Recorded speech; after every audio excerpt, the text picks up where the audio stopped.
والدین کے ساتھ بلائی ارشاد ربانی ہے وبالوالدین احسانا، یعنی اپنے والدین کے ساتھ حسن سلوک سے پیش آؤ اور ان کا احترام دل و جان سے کرو۔ اللہ تعالیٰ نے قرآن مجید میں متعدد مقامات پر شرک سے اجتناب اور والدین کے ساتھ حسن سلوک روا رکھنے کو ایک ساتھ بیان فرمایا ہے۔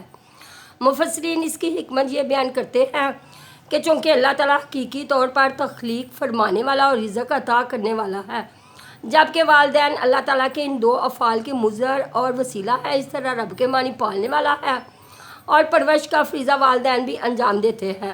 اس لیے اللہ تعالیٰ نے اپنی عبادت اور طاعت کے ساتھ والدین کے ساتھ حسن سلوک کو ملا کر بیان فرمایا ہے، تاکہ لوگوں کے قلوب و اذہان میں ان دونوں امور کی اہمیت رچ بس جائے۔ والدین کی نافرمانی کبیرہ گناہوں میں سے ہے اور ان کے ساتھ حسن سلوک افضل اعمال میں سے ہے۔ صحیح بخاری اور صحیح مسلم میں حضرت عبداللہ رضی اللہ تعالیٰ بن مسعود سے روایت ہے کہ میں نے رسول اللہ صلی اللہ علیہ وسلم سے پوچھا کہ سب سے بہترین عمل کون سا ہے، تو آپ صلی اللہ علیہ وسلم نے فرمایا آپ وقت پر نماز پڑھیں۔ میں نے پوچھا پھر کون سا، تو آپ صلی اللہ علیہ وسلم نے فرمایا والدین کے ساتھ حسن سلوک کریں۔ اس طرح طبرانی کی روایت ہے کہ رسول اللہ صلی اللہ علیہ وسلم نے فرمایا تم اپنے والدین سے حسن سلوک اختیار کرو، تمہاری اولاد تم سے حسن سلوک کرے گی۔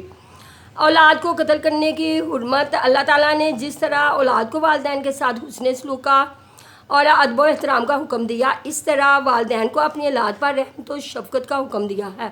اولاد کو فقر یعنی بھوک کی وجہ سے تنگ دستی کے خوف سے قتل کرنے سے منع کیا ہے، کیونکہ رزق کی فراہمی اللہ تعالیٰ کے ذمے ہے۔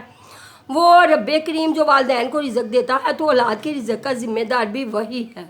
سورۃ بنی اسرائیل کی آیت نمبر 31 میں اللہ تعالیٰ کا فرمان ہے کہ اپنی اولاد کو فقر کے خوف سے قتل نہ کرو، ان کو بھی اور تمہیں بھی رزق دینے والے ہم ہی ہیں۔ بے شک اولاد کا قتل بہت بڑا گناہ ہے۔ اس طرح بیٹیوں کو غیرت کے نام پر قتل کرنا یا زندہ ترگور کر دینا بھی قتل اولاد کے ضمن میں آتا ہے، اس کو بھی اس طرح حرام ٹھہرایا گیا ہے۔